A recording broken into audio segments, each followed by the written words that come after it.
Brain food. Random stimulation for the brain. Dad, can you make me a real Captain America shield?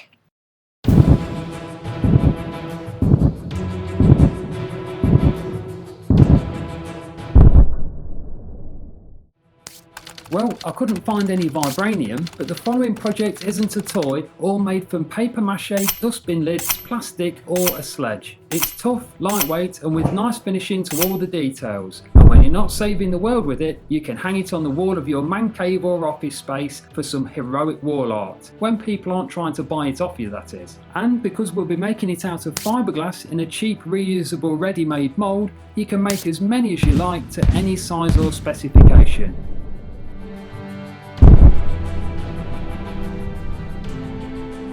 The first thing we need for the Captain America shield build is a mould. In this case, a round satellite dish, one from eBay for just under a tenner.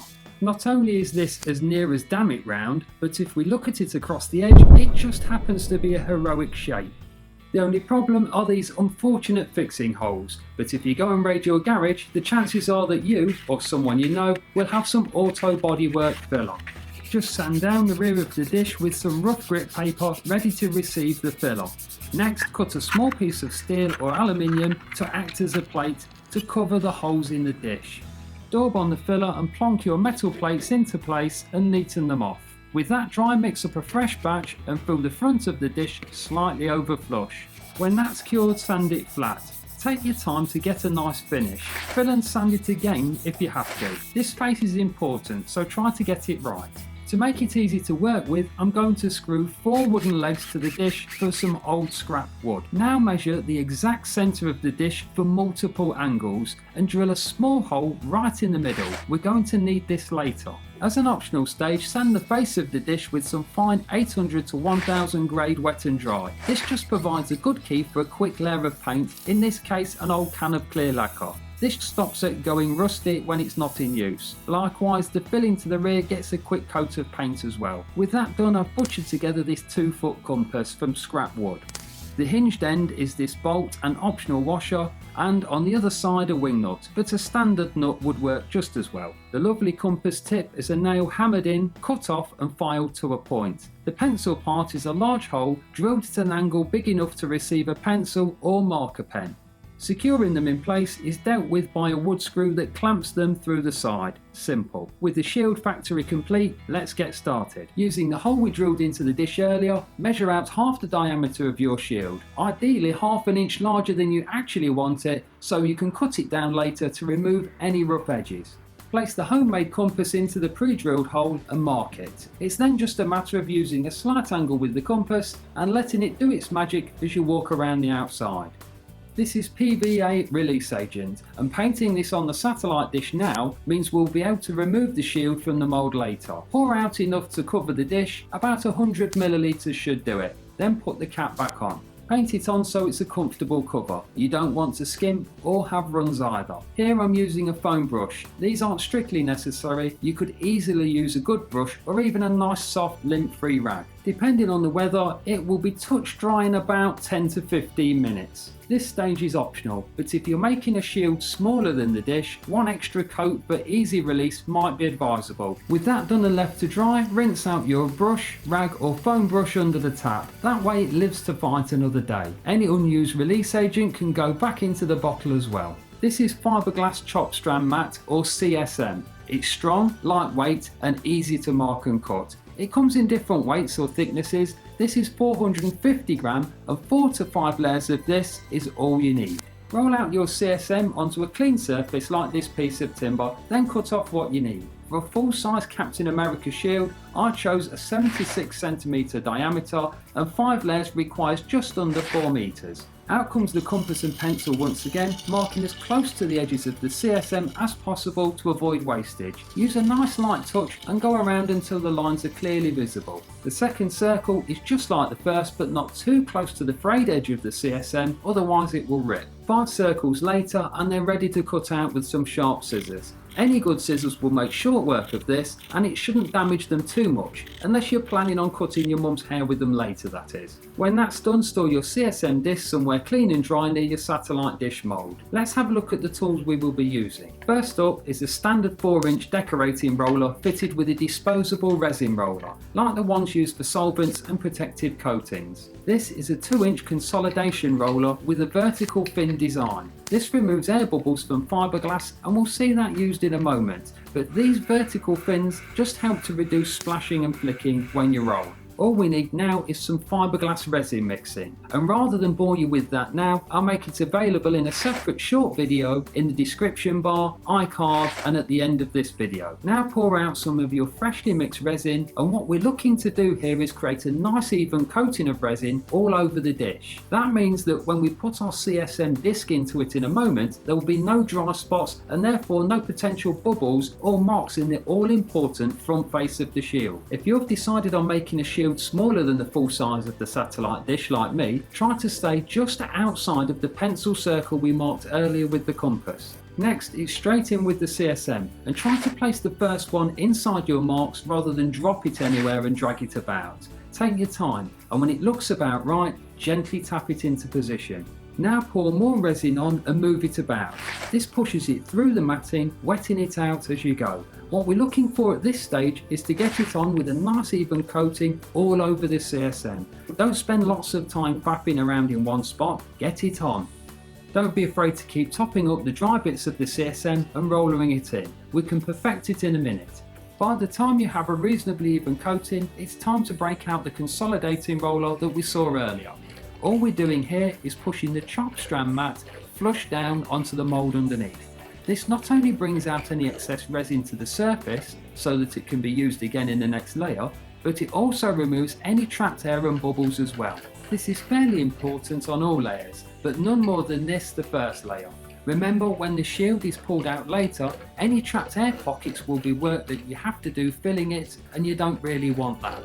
Any large ruffles or raises will disappear quickly with the consolidating roller, which can be kept in a shallow tub of acetone to stop it becoming jammed with curing resin when not in use.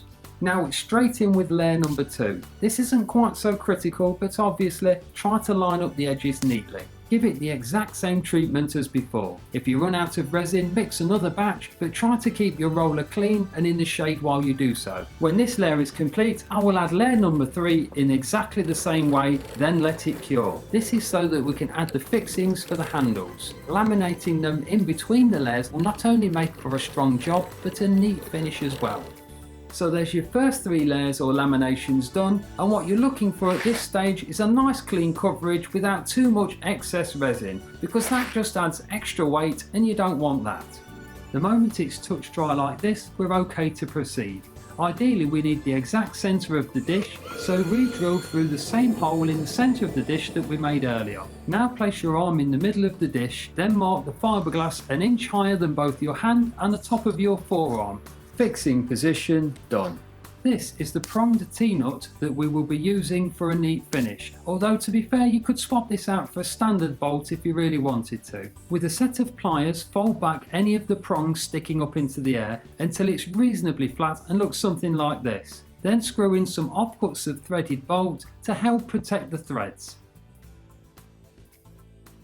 Daub on some car filler, being careful not to push any into the threaded hole in the centre. You can place them on all 4 marks until the filler cures. Next, mark a line on the outside diameter of the dish as a reference point. On goes another layer of CSM as close to central as possible. Take your time to locate the thread sticking up underneath. A gentle wiggle with your fingers will part the fiberglass strands without problem. Repeat this for all other bolts, being careful to maintain a central location. Mark the CSM so it lines up with the mark we made earlier, and take it back off and repeat the process with the last sheet of CSM. It's now just a matter of laminating the rest of the CSM onto the shield using the same method we were using earlier, being careful that is not to get resin on the threads. You can use any cheap paintbrush to get close to the body of the T-nut, but remember not to fiberglass the threads or they might be difficult to remove later on. Thanks to the pencil mark, when we place the CSM onto the resin, we know the exact location to put it without even thinking. After adding most of the resin with the roller, bring out your paintbrush again, being very careful near the studs. A gentle tapping and dabbing motion will work well. When you're happy, don't forget to consolidate to remove all trapped air and resin, and some slight tidying up around the bolts may be necessary to make the neat for the next layer. On goes the last layer of CSM and repeat the process one last time and the shield is complete. Just let it reach a good state of cure, about an hour should do it.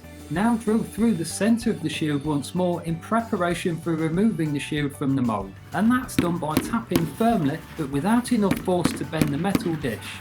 That should open up a slight crack near the edge that you can exploit with a thin plastic like a filler or an old credit card. If you do have to use a lever, make sure you don't scratch the metal dish or the fiberglass shield. That's just going to add work that you don't need. What you should have now, apart from a scruffy outer edge, is an almost perfect shield shape with the front face needing virtually no finishing.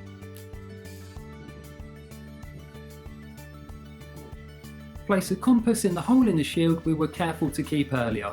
This time though, I've swapped out the pencil for a marker pen. Mark a line for cutting where all the layers are even and present. A jigsaw with a metal cutting blade is your best option, and if it has a pendulum setting, I'd advise no more than the lowest setting.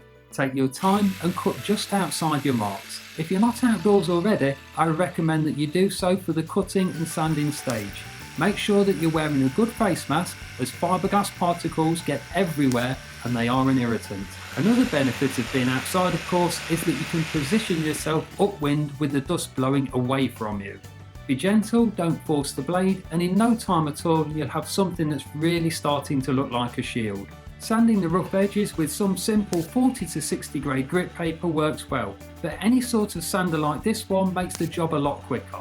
Take your time, get a nice finish, because it looks good at the end of the build. Now we're going to finish the inside of the shield, so temporarily unscrew the studs and store them somewhere safe. This is a flat disc sander, and for sheer sanding speed and cheapness, it's hard to beat if you have a 4.5 inch grinder. As you can see, it makes short work of getting a decent finish, although elbow grease and grit paper will also work if you're patient. Now, you can sand this as much as you want, but I'm not going to try too hard. I quite like a bit of a lumpy look inside. It gives a sort of a hammered metal finish. The flat disc also makes very short work of filing excess metal from the T-nuts down, and it saves cutting them with a hacksaw as well. With that complete, the work gets easier as we move on to the decoration phase. But before any painting can take place, gently sand the front face with some 400 to 600 grade wet and dry. Don't sand too hard or you might expose some minute hidden air bubbles underneath the surface, and then you'll end up filling them. Priming is as easy as following the instructions on the side of the can. Standard automotive primer not only works great, but it's cheap to buy. 2 or 3 light coats provides a good base to work with. And there you go, a custom made, strong, light, flexible shield with curves in all the right places, waiting for a hero paint job. For help decorating and adding handles to the shield, I've made a separate video available along with how to mix the resins. I hope you enjoyed this project. Why not consider subscribing for all sorts of other fun stuff in the future? And if you need help sourcing the materials used in this project, they're also listed on my website. Links are available not just here, but in the iCards and description bar. If you want to share pictures or videos of your shield build, feel free to join in and post them on my Facebook page. That's it. Thanks for watching.